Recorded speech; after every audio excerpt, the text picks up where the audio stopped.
வணக்கம். கரூர் வழக்கில் புதிய திருப்பம், ஸ்டாலின் கதை முடிந்தது. நண்பர்களே, இந்த வீடியோவிற்கு ஒரே ஒரு லைக் மற்றும் சப்ஸ்கிரைப் பண்ணிருங்க. யாரும் எதிர்பாராத ஒரு புதிய திருப்பு முனையை முதல்வர் விஜய் அவர்கள் இன்று கரூருக்கு சென்று பல்வேறு அறிவிப்புகளையும் தகவல்களையும் வெளியிட்டுள்ளார். அன்று நான் வீட்டில் அழுதபடி சோகமாக மன உளைச்சலில் இருந்தேன். என்னை ஓடிச் சென்றார்கள் என்று திமுக கடுமையாக விமர்சனம் செய்தது.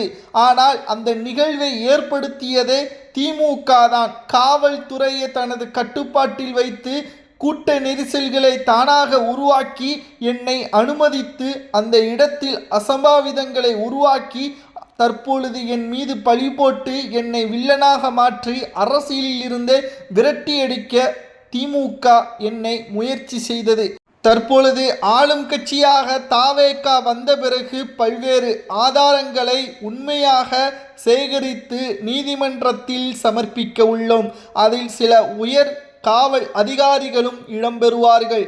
இதனால் கரூர் வழக்கில் புதிய திருப்பமாக அமையும். ஸ்டாலின் மற்றும் செந்தில் பாலாஜி போன்றவர்களது பெயரும் இதில் இடம்பெற்றுள்ளது. நிச்சயம் இது மிக பெரிய அளவில் திருப்பு முனையை ஏற்படுத்தக்கூடும் என்ற தகவல்கள் தற்பொழுது அரசியல் வட்டாரத்தில் மிக பெரிய அளவில் திருப்பு முனையை தற்பொழுது ஏற்படுத்தியுள்ளது. 2026 சட்டசபை தேர்தல் அரசியல் களத்தில் மீண்டும் திமுகவே ஆட்சி செய்யும் என்று பல ஏற்பாடுகளை திமுக ரகசியமாக ஆய்வுகளையும் நடத்தி கருத்து கணிப்புகள், தேர்தலுக்கு முந்தைய கருத்து கணிப்புகளிலும் தேர்தலுக்கு பிந்தைய கருத்து கணிப்புகளிலும் திமுகவே வெற்றியடையும் என்று உண்மைத்தன்மையுடன் அவர்கள் சேகரித்த அனைத்து தரவுகளும், தேர்தல் முடிவுகள், தேர்தல் ஆணையம் அறிவித்த அந்த ஒற்றை வார்த்தை தாவேக ஆட்சி அமைக்கும் என்று கூறிய ஒற்றை வார்த்தையால் டிவியை உடைத்த உதயநிதி ஸ்டாலின் அவர்கள் அதிர்ச்சிக்கு உள்ளாகி மாஜி அமைச்சர்கள் கதறி அழுத நிகழ்வுகளையும் தற்பொழுது முதல்வர் விஜய் அவர்கள் பேசியுள்ளார்.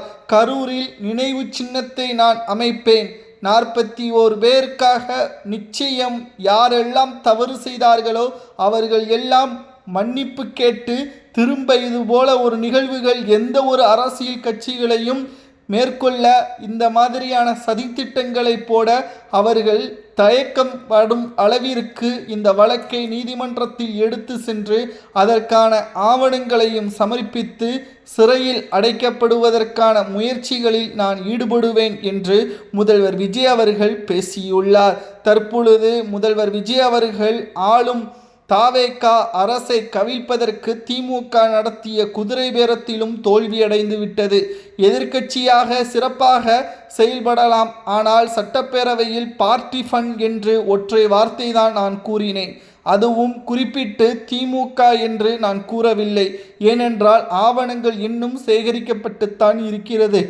முழுமையான தரவுகள் வெளிவந்தால்தான் நான் பேச முடியும்.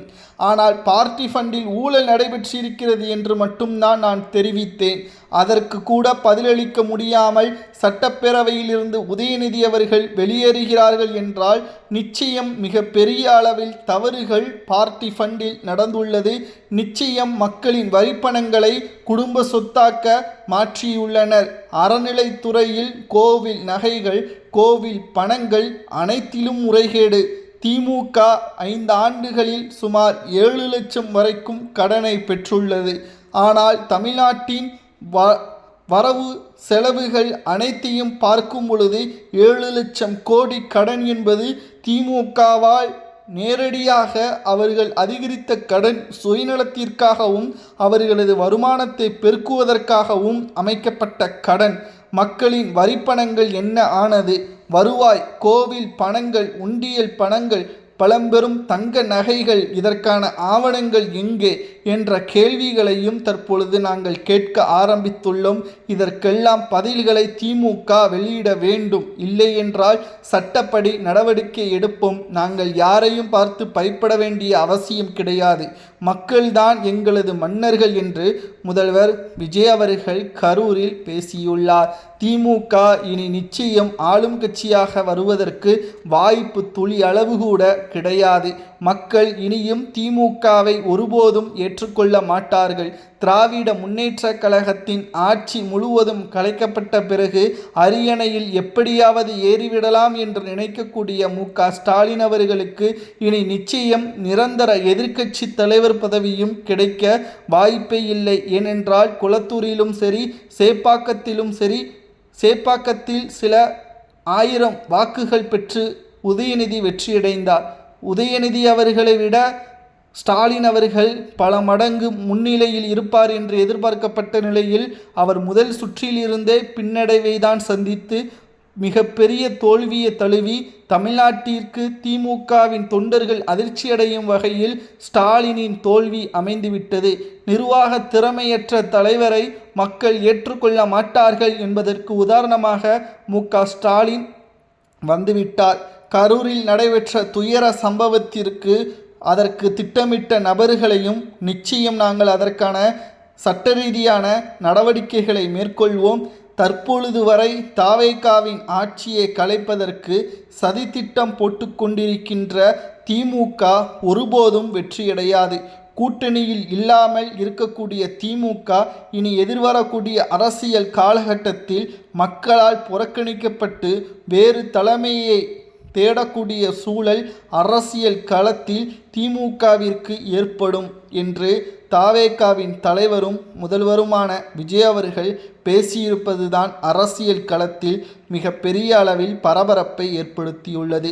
ஸ்டாலின் அவர்கள் ஆட்சி அதிகாரங்கள் கையில் வந்த பிறகு அதை மக்களுக்காக பயன்படுத்தாமல் மாஜி அமைச்சர்களுக்கும், எம்எல்ஏகளுக்கும், குடும்ப உறுப்பினர்களுக்கும், சினிமா தயாரிப்பு நிறுவனங்களுக்குமே இவர் 90% செலவு செய்துவிட்டார். இதுதான் திமுக செய்த சாதனைகள் என்று ஒட்டுமொத்தமாக மேடையிலேயே அவமானப்படுத்திவிட்டார் முதல்வர் விஜய் அவர்கள். கரூரில் நடைபெற்ற துயரத்தில் நிச்சயம் மீண்டும் நாங்கள் விசாரணையை நடத்துவோம். கரூரில் திருப்புமுனையாக விஜய் அவர்கள் பேசியிருப்பது ஸ்டாலினுக்கு நிச்சயம் இது மிகப்பெரிய ஒரு அதிர்ச்சியை ஏற்படுத்தும்.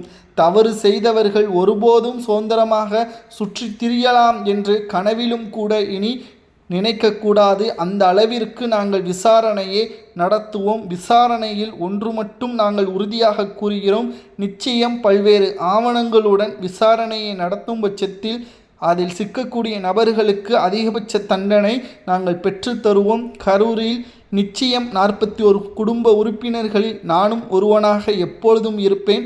அவர்களுக்கு தேவையான அடிப்படை வசதிகளை எப்பொழுதுமே நான் செய்து கொடுப்பேன் என்பதையும் தற்பொழுது முதல்வர் விஜய் அவர்கள் பேசியுள்ளார். இதை பற்றி உங்களது கருத்துக்களை மறக்காம கமெண்ட் வாயிலாக கூறுங்கள்.